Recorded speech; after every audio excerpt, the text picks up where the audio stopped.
Assalamualaikum warahmatullahi wabarakatuh.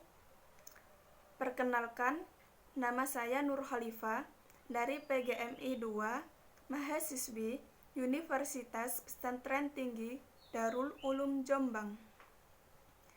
Di sini, saya akan meresum mata kuliah kewarganegaraan tentang bab pemberantasan korupsi yang telah disampaikan oleh kelompok 4. Yang A. Konsep dan strategi dalam pemberantasan korupsi. Ada 3 strategi untuk mencegah atau memberantas korupsi. Yang pertama, ada strategi deduktif. Dan yang kedua, ada strategi preventif. Yang ketiga, ada strategi represif. Yang pertama, strategi deduktif. Strategi deduktif harus dibuat dan dilaksanakan dengan diarahkan. Jika korupsi terlanjur terjadi, maka akan dapat ditindaklanjuti dengan tepat. Kemudian banyak sistem yang harus dibenahi. Jika terjadi korupsi lagi, maka sistem tersebut berfungsi sebagai aturan yang tepat dengan berbagai disiplin ilmu yang digunakan. Yang kedua, strategi preventif. Strategi preventif ini bertujuan yaitu untuk meminimalkan penyebab korupsi. Strategi ini melibatkan banyak pihak yang supaya berhasil dan mampu untuk mencegah korupsi. Dan yang ketiga yaitu strategi represif, yaitu strategi dengan memberikan sanksi dan hukuman yang setimpal. Proses penanganan korupsi perlu dikaji untuk disempurnakan aspeknya. Implementasi harus dilakukan secara terintegrasi. Yang B, yaitu hambatan dan langkah-langkah pemberantasan korupsi. Hambatan ini dibagi menjadi 4. Yang pertama, hambatan struktural. Yang kedua, hambatan kultural. Yang ketiga, hambatan instrumental. Dan yang keempat yaitu hambatan manajemen. Yang pertama, hambatan struktural.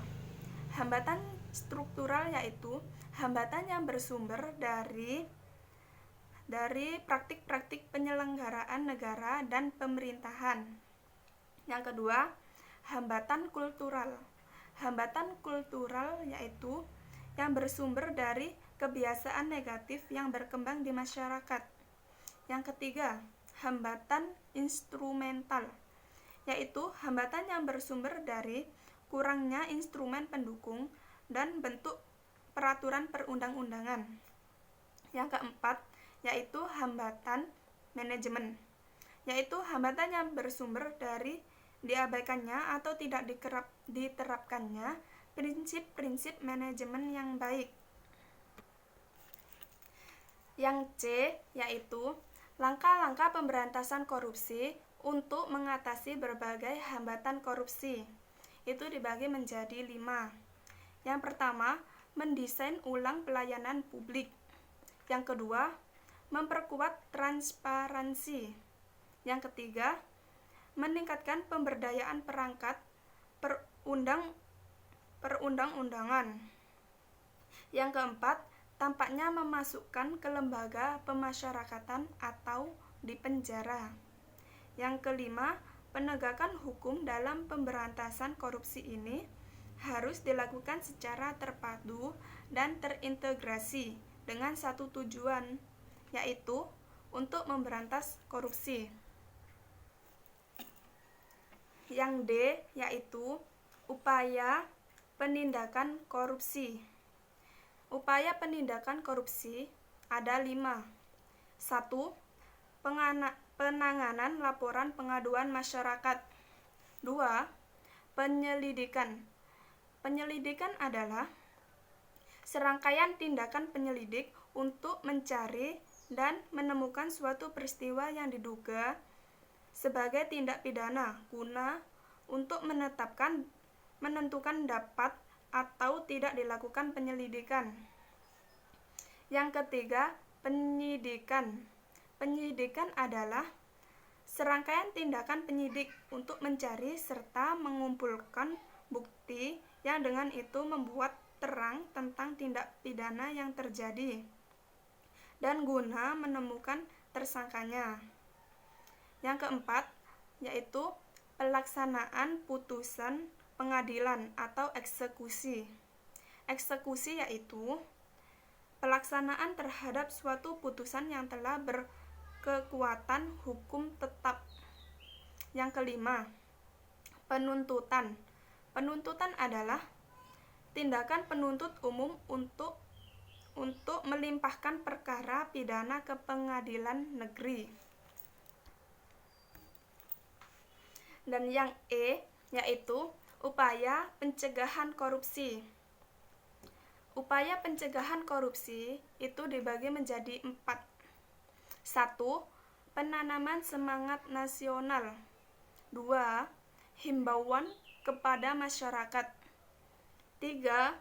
Pencatatan ulang aset. Pencatatan ulang aset ini dilakukan oleh pemerintah dalam rangka memantau sirkulasi aset yang dimiliki oleh masyarakat. 4. Upaya edukasi. Upaya edukasi yang dilakukan pemerintah dalam usahanya untuk memberantas korupsi adalah upaya yang dilakukan melalui proses pendidikan. Yaitu tadi resumen dari saya tentang pemberantasan korupsi. Sekian dari presentasi saya tadi. Wassalamualaikum warahmatullahi wabarakatuh.